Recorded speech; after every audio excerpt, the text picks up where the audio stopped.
Enfant de tout pays, de toute couleur.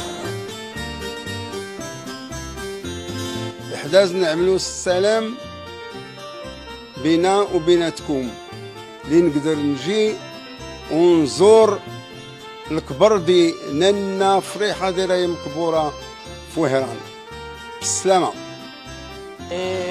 ولدت في الألجير في القرداية.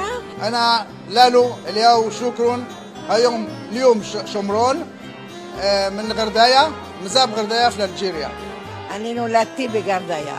Je suis née à Alger en Algérie et je suis montée en Israël en 61 avec mes parents. יש גם הרבה סיפורים טובים על יחסי יהודים ערבים, זאת אומרת, יש יחס סיפורי הדדיות, מוצאי פסח, אז הערבים אוהבים קמח, כי לא היינו עם קמח כל ימי חג הפסח, אז כן, בהחלט אנחנו רואים את זה, ואנחנו רואים מתקדמים קדימה.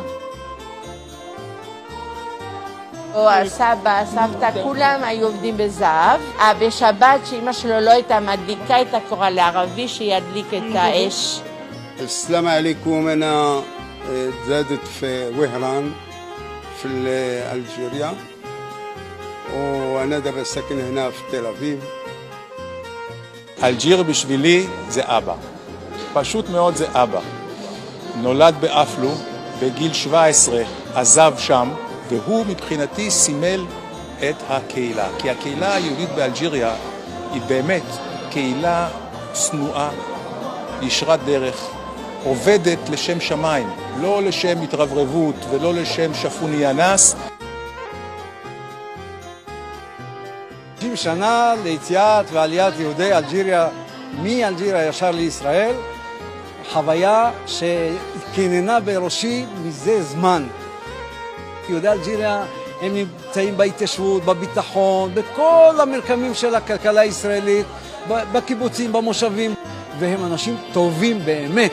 הם הגיעו לארץ עם הרבה ציונות, עם הרבה רצון לתרום, להשתלב. תפקידי מפתח, אם זה במשרד החוץ, השגריר דני סבן, בצניעות אני אגיד אני, אבל לא רק, יש הרבה, גם באקדמיה, גם בעולם הבידור. אין ספק שהתקופה הכי יפה שלי הייתה דווקא באלג'יר. اسمي الياو سلام، اللي عملت كل حياتي. جيت من الجزائر من מזאבה, תקל واحد במזאבה. אני הקלדתי ספר של למעלה מ-500 עמודים שכתב אותו חכם בית למסן גם כן.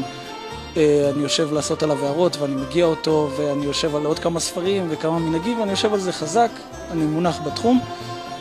מאוד מאוד חשוב לי הנושא הזה. כבר אנחנו הוצאנו ספר אחד וכבר הוצאנו כבר כמה עלונים, אנחנו ממשיכים בפעילות. ממשיכים גם עם עצם הוצאת הספרים, עם התמונות, הכתבי יד וכו'. ממשיכים קדימה, בסוף המטרה שלנו היא להקים מוזיאון ליהודי אלג'יריה.